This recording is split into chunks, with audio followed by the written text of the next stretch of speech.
ஒரு ஊர்ல ஒரு பெரிய ஒரு போட்டி ஒண்ணு வச்சிருக்காங்க. என்ன போட்டின்னா, பசுமாட்ட யாரு தன்னுடைய தோள்ல தூக்கி சுத்துறாங்களோ, அவங்களுக்கு முதல் பிரைஸ் அப்படிங்கிற மாரி. அவங்களுக்கு தான் பிரைஸே ஆக்சுவலா.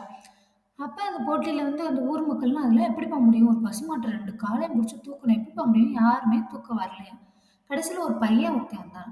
வந்து அதோடைய பசுமாட்ட தூக்கி தன் தோள்ல வச்சு 2, 3 சுத்து சுத்தி அந்த பசுமாட்ட கீழ இறக்கிர்றான். அங்க இருந்தவங்களுக்கெல்லாம் பெரிய ஆச்சரியம். ஒரு சின்ன பையன் நேத்து பிறந்தவன் எப்படி அவனால முடியும்? அப்படின்னு சொல்லிட்டு எல்லாரும் கேட்குறாங்க. அதுக்கு அந்த பையன் சொல்றான், எங்க வீட்ல உள்ள பசுமாடு ஒரு குட்டி போட்டுச்சு. ஒரு கன்று குட்டி. அத வந்து நான் டெய்லி ஸ்கூல் விட்டு வரும்போது அத டெய்லி தூக்குவேன்.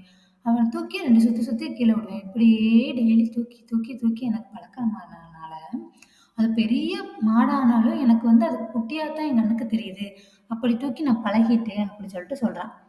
இதுலேருந்து என்ன தெரியுதுன்னா, நம்ம வந்து ஒரு சுமை பெரிய சுமைய வந்து நம்ம டக்குன்னு தூக்க முடியாது. சின்னதுலேருந்தே நம்ம பழகுனா மட்டும் தான் அந்த சுமைய நம்மளால தூக்க முடியும். இதே மாரி தான் ஒரு படிப்பையோ, வேற எந்த ஒரு விஷயத்தையோ எக்ஸாம்பிள் படிப்பே எடுத்துக்கலாம்.